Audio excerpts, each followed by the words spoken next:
రాజకీయంగా ప్రభుత్వంలో ఉన్నటువంటి మంత్రులు కావచ్చు, మంత్రివర్గం కావచ్చు, సీఎం కావచ్చు, డెసిషన్స్ అనేవి ఒక పాలసీ మేకింగ్ తీసుకున్నప్పుడు ఎవరి దగ్గర నుంచి సలహాలు సూచనలు తీసుకుంటారు? అటు మంత్రులు ఐఏఎస్ల మీద ఆధారపడాలా, ఐఏఎస్లు మంత్రులు చెప్పిందే వినాలా అనేది ప్రతిసారి ఇదే ఎందుకు వస్తుంది సార్? ఇది ఈ దేశంలో చాలా మందికి కొంత ఈ చర్చ జరుగుతుంటుంది. ఆ చర్చలో కొంత పరిపక్వత ఉంటుంది, కొంత అపరిపక్వత ఉంటుంది. కొంతమంది ఏంటంటే నన్ను అడిగిన వాళ్ళు కూడా ఉన్నారు, సార్ చాలా పరీక్షలు రాసి బాగా విద్యావంతులతో ఐఏఎస్కి వెళ్తారు, చదువులేని మినిస్టర్ మాట మీరు అంటే వెంటనే మొట్టమొదటి మినిస్టర్లు చదువులేని వాళ్ళు కాదు, విజ్ఞత లేని వాళ్ళు కాదు. మీరు ఒక ఎమ్మెల్యే కావాలన్నా, ఒక మంత్రి కావాలన్నా కూడా వేలాది మందిని ఆర్గనైజ్ చేసే శక్తి లేకపోతే, మరి వాళ్ళని ఒప్పించి వాళ్ళ ఓటు పొందేటువంటి నైపుణ్యం లేకపోతే మీరు ఎక్కడ చేరలేరు. వీళ్ళందరూ కూడా తన పనికిరాలని చెప్పిన భావన ఉంది సమాజంలో, అది చాలా తప్పు. అసలు ముందే పక్కన పెట్టాలి. రెండోది, ప్రజలు ఎన్నుకున్నది శాసనసభ్యుల్ని, పార్లమెంట్ సభ్యుల్ని, వాళ్ళ ద్వారా ప్రభుత్వాన్ని.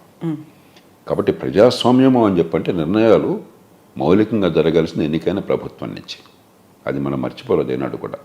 ఈ అహంకారం ఉందే, అధికార యంత్రాంగం అన్నీ చేయాలా, ఎన్నికైన వాళ్ళంతా మౌలం కూర్చోదు, ఎన్ని ప్రజాస్వామ్యం ఎందుకైతే. కానీ మరి అధికార యంత్రాంగం ఎందుకు? అధికార యంత్రాంగం ప్రధానంగా రెండు విధులు. ఒకటి, విధాన నిర్ణయాల్లో వీళ్ళ అనుభవాన్ని ప్రభుత్వానికి ఇవ్వాలి. ఎందుకంటే ఆ రంగంలో అనుభవం ఉంది కాబట్టి, నైపుణ్యం ఉంది కాబట్టి, సమాచారం ఉంది కాబట్టి దాన్ని విశ్లేషించి ప్రభుత్వానికి ఇవ్వాలి. అంటే నిర్ణయాలు తీసుకోవడంలో సహకరించాలి. లేకపోతే నిర్ణయాలు ఒంటెద్దుపోకుండా ఉండే అవకాశం ఉంది కాబట్టి. రెండోది, కంటిన్యూటీ. ప్రభుత్వాలు మారచ్చు ఎన్నికల ద్వారా, కానీ ప్రభుత్వం శాశ్వతమైనది, ప్రభుత్వం చేసే పనులు శాశ్వతమైనవి. కాబట్టి కంటిన్యూటీ రావాలంటే పరిపాలన. అందుకని మనం కావాలని చెప్పి అమెరికా లాగా కాకుండా బ్రిటన్ లాగా మనం ఒక permanent civil service, meritocratic permanent civil service అంటాం మనం, శాశ్వతమైన ప్రభుత్వ యంత్రాంగం. కాబట్టి అధికారంలో ఉన్నటువంటి వాళ్ళు రాజకీయంగా మారినా కూడా అధికారులు మారరు కాబట్టి విధానాలు మారుతూ ఉండొచ్చు, కానీ అధికారులు మారరు. ఇవి ప్రధానమైన కారణాలు. రెండోది, అధికార యంత్రాంగం చేయవలసింది నిర్ణయం చేసేది ప్రభుత్వం, కానీ అమలు చేయవలసిన బాధ్యత వీళ్ళది. అమలులో పక్షపాతం లేకుండా సమర్థంగా, నిష్పాక్షికంగా అందరినీ సమదృష్టితో చూస్తూ అమలు చేయాలి. అంతేగాని నేను అధికారిని నువ్వెవడో చెప్పడానికని చెప్పిన అధికారి అంటే ప్రజాస్వామ్యం ఉండదు. అలాగే నాయకుడు నన్ను ఎన్నుకున్నారు కాబట్టి నా వాడికే నువ్వు చేయి, మిగతా వాడికి చేయొద్దంటే ప్రజాస్వామ్యం ఉండదు. అందరికీ సమానంగా వర్తించే ఏర్పాటు కావాలి. అది విభజన. అంచేత దీనిలో అసలు విషయం అర్థమైన వాళ్ళకి, రాజ్యాంగ స్పృహ ఉన్న వాళ్ళకి, ప్రజాస్వామ్యాన్ని ప్రేమించే వాళ్ళకి తగాదాలు లేవు. అహంకారంతో ఉండే వాళ్ళకి తగాదాలు కనిపిస్తాయి. సార్, ఇప్పుడు ఫార్ములా ఈ కార్ రేసింగ్కి సంబంధించి జరుగుతున్నటువంటి చర్చ ఒక రచ్చ. అందులో ఏసీబీ ఇన్వాల్వ్ అయి ఉంది, ఈడీ ఇన్వాల్వ్ అయింది, హైకోర్టు దాకా వెళ్ళారు, క్వాష్ పిటిషన్లు వేస్తున్నారు. ఇవన్నిటినీ చూస్తున్నప్పుడు ఒక ఎక్స్ మంత్రి ఉన్నారు అందులో, ఆ తర్వాత ఒక ఉన్నతాధికారి ఉన్నారు హెచ్ఎండిఏకి సంబంధించి, ఒక ఐఏఎస్ ఆఫీసరు ఉన్నారు. ఈ ముగ్గురిని A1, A2, A3లుగా చేర్చింది. ఇక్కడ ఉన్నటువంటి ఎఫ్ఐఆర్ కూడా నమోదైంది. ఓవరాల్గా ఈ ఇష్యూలో ఏం జరుగుతోంది సార్? అసలు నాకు దీనిలో వాస్తవాలు తెలియవు కాబట్టి నేను దాని గురించి చెప్పాలి. నిజంగా తెలియవు నాకు. ఇప్పుడు హెడ్లైన్స్ చూస్తున్నాను, సరే చాలా కేసులు జరుగుతుంటాయి ఈ దేశంలో, కానీ స్థూలంగా అర్థం చేసుకోవాలి. ఒక ప్రభుత్వం విధాన నిర్ణయం తీసుకున్నట్టయితే, పరిపాలన నిర్ణయం తీసుకున్నట్టయితే దురుద్దేశపూర్వకంగా తీసుకున్నారన్న ఆధారాలు ఉంటే తప్ప, లేకపోతే లంచం తీసుకున్నారు, అవినీతికి పరబడిన అవకాశం ఉంటే తప్ప, నిర్ణయం తప్పు అన్న కారణంగా దాన్ని నేరంగా చేయలేం. చాలా మనకు అర్థం కావాలి స్పష్టత. ఇందిరాగాంధీ గారు ఎమర్జెన్సీ పెట్టారు దేశంలో, ఖచ్చితంగా చాలా తప్పది. అదే పని ఇవాళ కొరియాలో అక్కడ రాష్ట్రపతి యూన్ ఆ పని ప్రయత్నం చేసి విఫలమైనాడు. ఇప్పుడు ఆయన మీద అరెస్ట్ వారెంట్ జారీ అయింది, ఆయన నేరంగా చేస్తున్నారు. పదవ పోవటమే కాకుండా అతను ఇంపీచ్మెంట్లో, అభిశంసన తీర్మానంలో అతను తొలగించారు. దానికి ఒక రాజ్యాంగ కోర్టు ఆ తొలగింపుని కన్ఫర్మ్ చేయాలి, ధృవీకరించాలి. అది కాకుండా క్రిమినల్ కేసు పెట్టి అతను అరెస్ట్ చేయబోతుంటే ఆయన మద్దతులు అడ్డుకుంటున్నారు, గందరగోళం. మన దేశంలో అలాంటిది లేదు. మన దేశంలో మీరు ఒకవేళ రాజ్యాంగ సూత్రాలను ఉల్లంఘించినా కూడా అది వేరం కాదు. కాబట్టి రాజ్యాంగబద్ధంగా మీరు పనిచేసినప్పుడు, నిర్ణయం తీసుకున్నప్పుడు నిర్ణయం తప్పు కావచ్చు. ఉదాహరణకి నేను మొట్టమొదటి వాదించాను, కాళేశ్వరం సదుద్దేశంతో అయినా కూడా అది ప్రజలకు మంచిది కాదు అని చెప్పాను. పెట్టే ఖర్చుతో పోలిస్తే వచ్చే ఫలితం తక్కువ అని చెప్పని. అది నేరం కాదు, అది ఫెయిల్యూర్ ఆఫ్ జడ్జ్మెంట్. డిమానిటైజేషన్ చేశారు, ఉద్దేశం మంచిదే, నేను సమర్థించాను మొదట్లో. కానీ తర్వాత దానిలో ఉన్న ఇబ్బందులు అర్థమైన తర్వాత ప్రభుత్వానికి తెలియజెప్పే ప్రయత్నం చేశాను. చివరికి దానివల్ల లాభం కంటే బహుశా నష్టం జరిగి ఉండొచ్చు, కానీ దానిలో నేరం లేదు. మనం కన్ఫ్యూజ్ కాకూడదు. ప్రభుత్వం ముందు చూపు లేకుండానో సరైన సమాచారం లేకుండానో తొందరపడుతూనో కొన్ని నిర్ణయాలు తీసుకోవచ్చు. ఇది మానవ సహజం, ఏ మనిషి అయినా తీసుకోవచ్చు కొన్ని సందర్భాల్లో.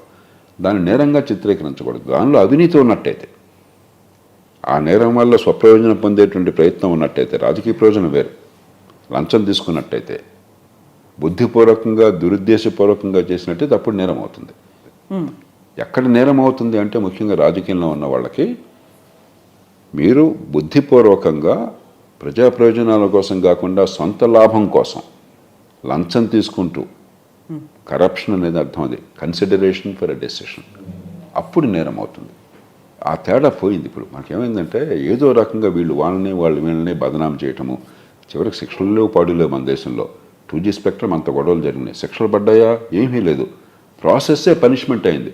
ఏదో రకంగా 4 సార్లు పోలీస్ స్టేషన్కి పిలవటము, లేకపోతే అరెస్ట్ చేయటము, అరెస్ట్లో బెయిల్ లేకుండా అరెస్ట్ అయిన తర్వాత మనకు 4 రోజులు జైల్లో తినేట్టుగా ఏర్పాటు చేయటము, అప్పుడు గొప్పగా వాళ్ళని శిక్షించడానికి గౌరవపడడం, వాళ్ళ అధికారుల నుంచి మళ్ళీ వాళ్ళ పని చేయటము. ఇది ఫ్యూడల్ రాజ్యం లాంటిది.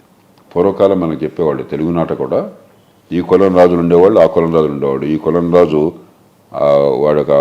వాడి రాజ్యం ఆక్రమించి వాడిని చంపేసి వాడి కపాలాన్ని ఛేదించి ఉమ్మి కోసం అని చెప్పని స్పిట్టు అని అంటాం, దానికి వాడేవాట. వాడి కొడుకు మళ్ళీ పెరిగి వీడిని చంపేసి వీడిగా పనిచేసేవాడు. అలాంటి కక్షపూరిత రాజకీయం, ఇదంతా ఫ్యూడల్ రాజుల రాజకీయంలాగా తయారైపోయింది.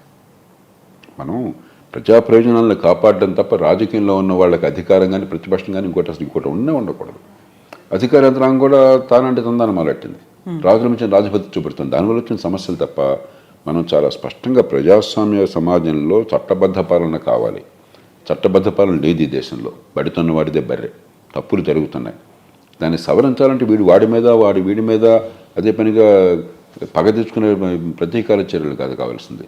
చాలా సిస్టమేటిక్గా నేర పరిశోధన కానీ, లేకపోతే ఫారెన్సిక్ యంత్రాంగం కానీ, ప్రాసిక్యూషన్ కానీ, లేకపోతే ప్రొసీజర్స్ కానీ, నేర విచారణ పద్ధతులు, ప్రశోధన పద్ధతులు కానీ, లేకపోతే కోర్టులు కానీ సమూలంగా సంస్కరణలు చేసి చట్టం అందరికీ సమానంగా వర్తించేట ఏర్పాటు చేయాలి. అన్యాయం, అవినీతి లేకుండా ఉండే ఏర్పాట్లు చేయాలి. కానీ ప్రస్తుతం జరుగుతున్నంతా కూడా ఈ పార్టీ ఉన్నా ఆ పార్టీ ఉన్నా కూడా రాజకీయ డ్రామా అయిపోయింది. ఇది దేశానికి శ్రేయస్కరం కాదు. సో విండిక్టివ్ పాలిటిక్స్ అనేది అవుతున్నాయి తప్ప ప్రజల మీద ఫోకస్ అనేది నాకు ఏమాత్రం సందేహం లేదు.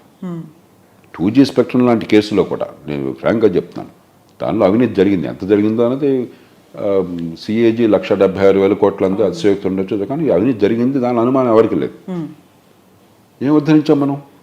ఒక్కడి జైలుకి వెళ్ళలేదే, ఒక్కడికి శిక్ష పడలేదే, 3-4 నెలలు బెయిల్ లేకుండా ఆపారు. వాళ్ళందరూ కూడా మంచి జేజాలతో బయటకు వచ్చి మళ్ళీ ఎమ్మెల్యేలు ఎంపీలు అయినారు. ఏం పరిపాలన ఇది? అక్కడ ఒకే ఒక్క మేలు జరిగింది, అది లోక్సత్తా చేసిన దానివల్ల, FDR చేసిన దానివల్ల.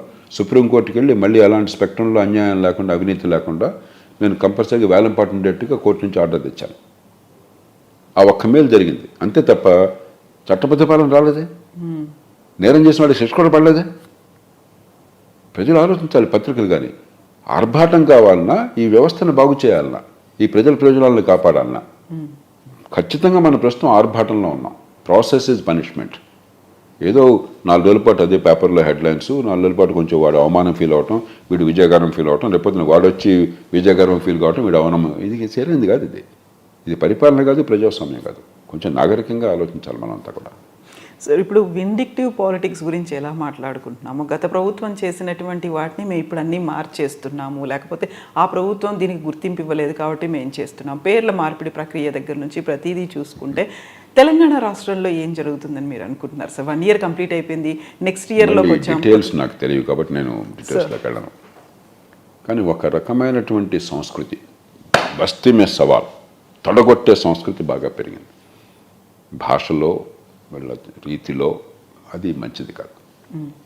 నేను ఎప్పుడు నమ్మేది, ఆచరించేది, ప్రజాస్వామ్య సమాజంలో మీ బద్ధ విరోధైన శత్రువులు ఉండరు ప్రజాస్వామ్యంలో. కానీ రాజకీయంగా మీకు ప్రత్యర్థి కావచ్చు. బద్ధ ప్రత్యర్థి అయినా కూడా సామరస్యంగా మాట్లాడగలగాలి, కలిసి కూర్చుని భోంచేయగలగాలి, ఏ విషయమైనా వస్తే ఫోన్లో సంప్రదించగలగాలి. ఒక ముఖ్యమంత్రి ప్రతిపక్ష నాయకుడు కూర్చుని అరమరికలు లేకుండా మాట్లాడుకోగలగాలి, సిద్ధాంతాల్లో ఎక్కడ రాజీ పడకుండా. ఎందుకంటే ప్రయోజనాలు ఒకటే కదా, మనందరం అదే రాజ్యాంగాన్ని కట్టుబడి ఉన్నాం కదా. మనం విషయాల్లో విభేదం ఉండొచ్చు, దానిలో విభేదించవచ్చు, తప్పలేదు. కానీ విభేదాలు పరస్పర పగలకి దాడి చేయకూడదు. మన దేశంలోనే అదృష్టాంతం, మన రాష్ట్రంలో అదృష్టాంతాలు ఉన్నాయి. చెన్నారెడ్డి గారు ఆయన గురించి చాలా చాలా గట్టిగా ఉంటాడు, ఆయన కొన్ని సందర్భాలు దురుసుగా ఉంటాడని చెప్తారు. కానీ ఆయన ప్రతిపక్షంలో ఉన్న వాళ్ళని ఎప్పుడు కూడా నోరు నొక్కలేదు. ఆయన వాళ్ళని చాలా గౌరవించేవాడు, వాళ్ళ మాటలకు చాలా విలువ ఇచ్చేవాడు. ఆయన దాన్ని సీరియస్గా తీసుకునేవారు. సంజీవ్ రెడ్డి గారు ఆయన ఎప్పుడు ఒకసారి ఉత్తరాంధ్ర ప్రాంతానికి వెళుతుంటే శ్రీకాకుళం జిల్లా ప్రాంతంలో గౌతలచ్చన్ గారు ప్రతిపక్ష నాయకుడు, ఆ రోజుల్లో కొంచెం బలమైన నాయకుడు, గొంతున్న నాయకుడు. ఆయన ముఖ్యమంత్రి గారిని ప్రసన్నం చేసుకోవాలని చెప్పి ఆయన పార్టీ నాయకుడు, స్థానిక నాయకుడు ఆయన పక్కన కూర్చున్న కారులో, సార్ లచ్చన్ గారు ఇట్లాగట్లా ఆయన గురించి బాగా నెగిటివ్గా చెప్పడం మొదలెట్టాడు. ఈయన మధ్యలో కారు ఆపేసి దిగిపోయాను, వాడు దింపేసి వెళ్ళిపోయాడు ఆయన ముఖ్యమంత్రి గారు. తన పార్టీ వాడు ప్రతిపక్ష నాయకుడు అదే మనకి తిరుగుతుంటే ఆయన దింపేసి వెళ్ళిపోయాడు. అది సంస్కారం. రాజకీయ విభేదాలు, సిద్ధాంత విభేదాలు, రాజకీయంగా ప్రజాస్వామ్యంలో ఉండే పోటీ వ్యక్తిగతమైన పగలకి, కక్షలకి, కార్పణ్యాలకి దారితీయటం అన్నది ప్రజా సంక్షేమాన్ని పెంచేది కాదు, ఒక ఫెడరల్ రాజకీయాన్ని తెచ్చేది. సో ఇప్పుడు కొత్త సంవత్సరం వచ్చింది కాబట్టి ఫోకస్ చేయాల్సినటువంటి అంశాలు ఏమున్నాయి అనుకుంటున్నారు సార్? తెలంగాణ ఒక అదృష్టమైన రాష్ట్రం, మంచి నగరం హైదరాబాద్ ఉంది. గతంలో ప్రభుత్వాలు ఈ హైదరాబాద్ నగరానికి ఒక మంచి పునాది నిర్మాణం చేసి ఆర్థికంగా పునాది, కొన్ని పొరపాట్లు ఉన్నాయి. పబ్లిక్ ట్రాన్స్పోర్ట్ మనకి ఇంటిగ్రేట్ చేయాలి. ఉన్న కొద్దిగా చూస్తుంటే ఒకప్పుడు లాస్ ఏంజల్స్లోనో లేకపోతే మనకి షికాగోలోనూ చూసేవాళ్ళం ట్రాఫిక్ జామ్స్. మనకి హైదరాబాద్లో భయం వేస్తుంది బయటకు వెళ్ళాలంటే. సాయంత్రం 6:30-7 గంటలకి ట్రై చేయండి, మీరు బయటకు వెళ్ళండి, ఏ రోడ్డు మీదైనా కూడా భయం వేస్తుంది. కాబట్టి అందులో మంచి మెట్రో ఉంది, కానీ ఇంటిగ్రేటెడ్ ట్రాఫిక్ మేనేజ్మెంట్ ఇలాంటివి కొన్ని ఉన్నాయి, ఆ వివరాలకు వెళ్ళను. కానీ మనకు అదృష్టం, చిన్న రాష్ట్రంలో మహానగరం ఉండి ఆర్థిక ప్రగతికి ఒక ఆధారంగా ఉంది. దాన్ని అవకాశంగా తీసుకుని సంక్షేమాన్ని, అభివృద్ధిని, సమతూకాన్ని పాటించాలి. ఖచ్చితంగా ఈ ప్రభుత్వాలలో ఈ సమతూకం దెబ్బతిన్నది. పొద్దున్నుంచి సాయంత్రం దాకా మేము ఈ సంక్షేమం చేశాము, అది ఇచ్చాం, ఇది ఇచ్చాం, అసలు అది ఇచ్చామన్న మాట పాలకుడి నుంచి ప్రజాస్వామ్యంలో రావటం ప్రజలకు అవమానం. ఎవరి సొంత సొత్తుని మరొకడికి మీరు దానం చేయటంలా.